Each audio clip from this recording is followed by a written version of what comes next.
What is up, everybody? This is Blake with the Game Examiner, and this is my top 10 games that I played this far in 2013. This list is not in order. Each game on this list I like for its own reason. Each game was unique in its own way. This is just my top 10 games that I've had the most fun with this year so far. So with that said, let's get to it. Bioshock Infinite. My expectations for this game was really high, and when I played it, it lived up to the hype. Me and Matt tore this game up for hours on end. The story was what we were promised, and the gameplay was very satisfying. The only thing that I think was a little overhyped was Elizabeth. She was a great help in the game and never got in the way, but before the game was released, Ken Levine made it sound as if he just invented the next big thing in gaming. She was helpful nonetheless, and a big part of the story, but nothing out of this world like we were led on to believe. I could play this game over and over, and it has a story that I will not soon forget, and if you have not had the pleasure of playing this game, go out and buy it. Dragon's Dogma Dark Arisen.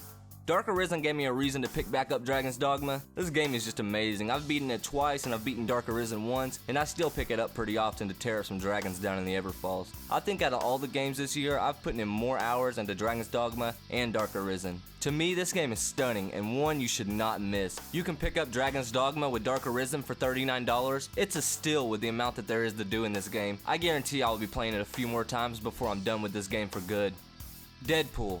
A lot of reviewers gave this game a bad score. I had nothing but fun with this game. From the moment I picked it up, I was hooked. It didn't do nothing different from other games, but there was something about this game that I could not put it down. It was probably how offensive the writing was, and to me the combat was satisfying just to hear Deadpool's one-liners after murdering an enemy. I would love to play this game again, and the only problem that I did have with this game, it was way too short. When it was over, I wanted more boob and fart jokes. If you won't buy this game, do yourself a favor and go rent it. I guarantee you will have fun. God of War Ascensions.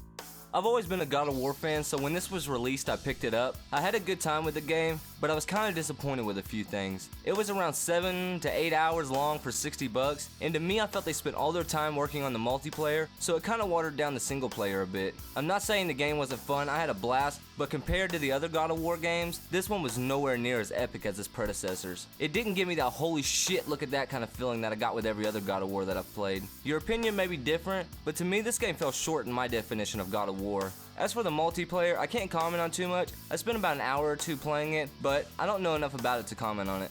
Metro Last Light.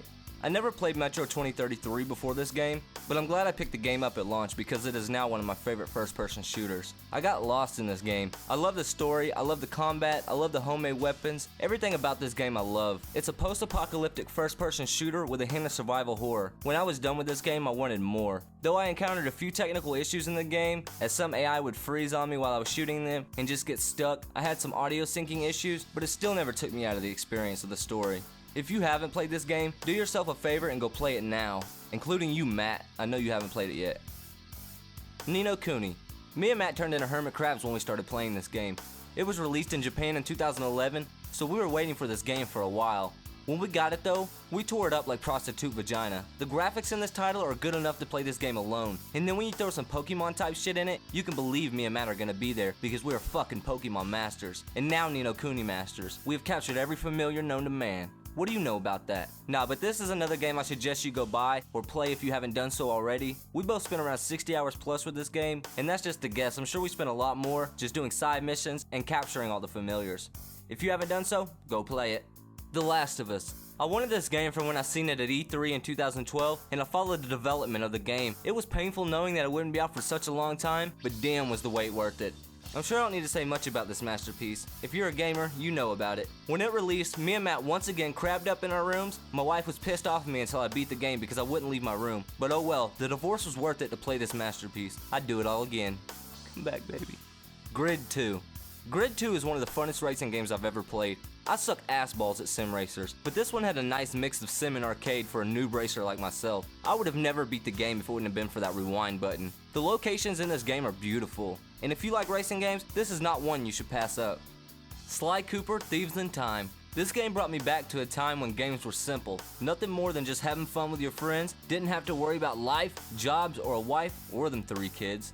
Just gaming and pizza rolls. If you're a Sly Cooper fan, you probably haven't missed this, but if you have, go check it out. It's cross-buy with the Vita, and if you have a video store that rents games, go rent it, download the Vita version free.